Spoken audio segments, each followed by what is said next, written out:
Hello दोस्तों, मैं स्वागत करता हूं आप सभी का एक बार फिर से। फ्रेंड्स, आज का ये वीडियो बहुत ही इंटरेस्टिंग है और साथ ही साथ बहुत ही इंपॉर्टेंट है। इस वीडियो में हम इंडियन आर्मी के ऑफिसर्स रैंक के बारे में बात करेंगे और इस वीडियो को देखने के बाद आप सभी इंडियन आर्मी के ऑफिसर्स रैंक को पहचान पाएंगे। साथ ही साथ हर रैंक की क्या रोल्स एंड रिस्पॉन्सिबिलिटीज होती है उसे भी आप जान पाएंगे। तो चलिए शुरू करते हैं। फ्रेंड्स, भारतीय सेना का नाम दुनिया की टॉप 5 सेनाओं में गिना जाता है। भारतीय सेना को शक्तिशाली बनाती है इसके हथियार और इसके जवान।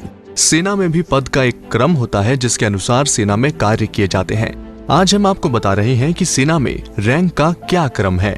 तो चलिए आपको बताते हैं। Indian army ranks can be classified into 3 categories. First, commissioned officers, जो कि all India services and group A services officer के इक्विवेलेंट है। नंबर 2, जूनियर कमीशन्ड ऑफिसर्स, जो कि ग्रुप बी ऑफिसर के इक्विवेलेंट है। नंबर 3, नॉन कमीशन्ड ऑफिसर्स, जिन्हें ORS other ranks भी कहा जाता है। तो हम आज बात करते हैं कमीशन्ड ऑफिसर्स के बारे में। सबसे पहले बात करते हैं लेफ्टिनेंट रैंक की। लेफ्टिनेंट के शोल्डर्स पे 2 5 पॉइंटेड स्टार्स लगे होते हैं। ये भारतीय सेना में शुरुआती कमीशन्ड रैंक होती है। IMA, OTA जैसी एकेडमीज में ट्रेनिंग के बाद जब यंग ऑफिसर्स पास आउट होते हैं तो वो लेफ्टिनेंट ही बनते हैं। इसके बाद उनका प्रमोशन होता है। लेफ्टिनेंट को YO यानी कि यंग ऑफिसर भी बोला जाता है। लेफ्टिनेंट यूनिट में अपनी ट्रेनिंग और लीडरशिप एबिलिटीज को डेवलप करता है और ट्रूप को कैसे लीड करना है ये भी सीखता है। Lieutenant 9th highest commissioned officer rank है। चलिए अब बात करते हैं कैप्टन रैंक की। कैप्टन की यूनिफॉर्म में शोल्डर्स पे 3 5 पॉइंटेड स्टार्स लगे होते हैं। एक कमीशन्ड ऑफिसर 2 साल की सर्विस के बाद लेफ्टिनेंट से कैप्टन बनता है, तो कैप्टन बनने के लिए कम से कम 2 साल की सर्विस होनी चाहिए। कैप्टन बटालियन की कंपनी या किसी यूनिट की बैटरी को लीड करता है जिसमें लगभग 120 सोल्जर्स होते हैं। कैप्टन साथ ही adjutant, quarter master, OP officer, GPO की ड्यूटी भी करता है। वहीं आपको बता दूं, captain 8th highest commissioned officer rank है। चलिए अब जानते हैं मेजर रैंक के बारे में। मेजर रैंक के ऑफिसर की यूनिफॉर्म पे एक अशोक स्तंभ लगा होता है। एक ऑफिसर को कैप्टन से मेजर बनने के लिए 6 इयर्स की सर्विस करनी पड़ती है और पार्ट B एग्जाम को क्लियर करना पड़ता है। मेजर भी कंपनी या बैटरी को लीड करता है और साथ ही adjutant, quarter master, OP officer, GPO का काम भी करना पड़ सकता है। वहीं मेजर इंडियन आर्मी में 7th highest commissioned officer rank है। अब नजर डालते हैं लेफ्टिनेंट कर्नल रैंक पर। लेफ्टिनेंट कर्नल की यूनिफॉर्म में शोल्डर्स पर अशोक स्तंभ और एक स्टार होता है। लेफ्टिनेंट कर्नल बनने के लिए 13 साल की सेवा करना अनिवार्य होती है। लेफ्टिनेंट कर्नल बटालियन या यूनिट में सेकंड इन कमांड होता है, यानी कि कमांडिंग ऑफिसर की एब्सेंटी या लीव के दौरान बटालियन को लीड करता है और जरूरत पड़ने पर कंपनी को भी लीड करता है।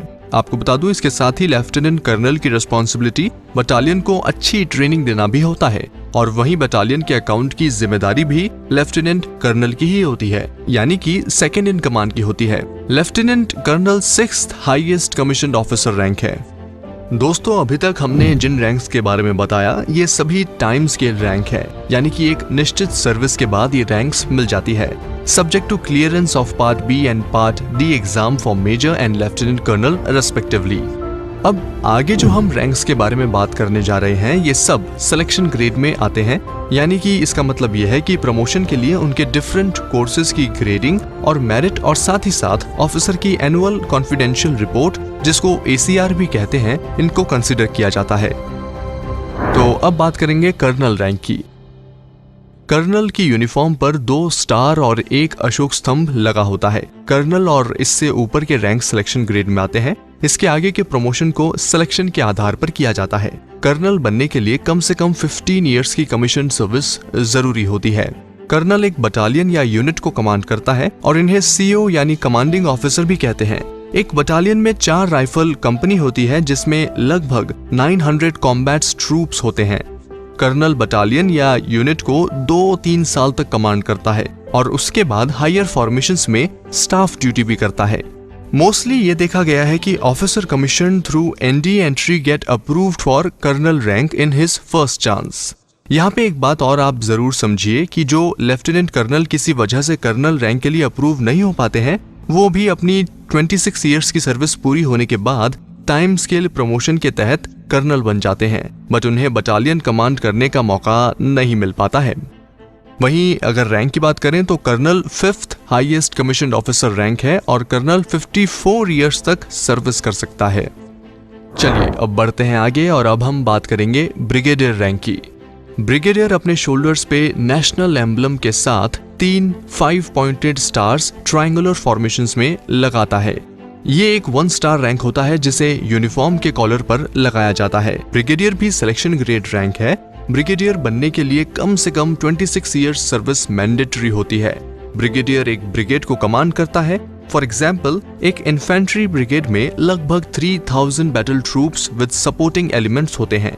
एक इन्फेंट्री ब्रिगेड में 3 इन्फेंट्री बटालियंस होती हैं। ब्रिगेड कमांड करने के बाद ब्रिगेडियर हायर फॉर्मेशंस में वेरियस स्टाफ ड्यूटी भी करते हैं। वहीं ब्रिगेडियर 56 इयर्स तक सर्विस कर सकता है। और रैंक की बात करें यहाँ पर तो brigadier 4th highest commissioned officer rank होता है। अब हम बात करेंगे मेजर जनरल रैंक की। मेजर जनरल के शोल्डर्स पे एक 5 पॉइंटेड स्टार के साथ क्रॉस्ड बैटन एंड स्वॉर्ड लगा होता है। मेजर जनरल एक 2 स्टार रैंक होता है जिसे यूनिफॉर्म के कॉलर पर लगाया जाता है। मेजर जनरल भी सिलेक्शन ग्रेड रैंक है।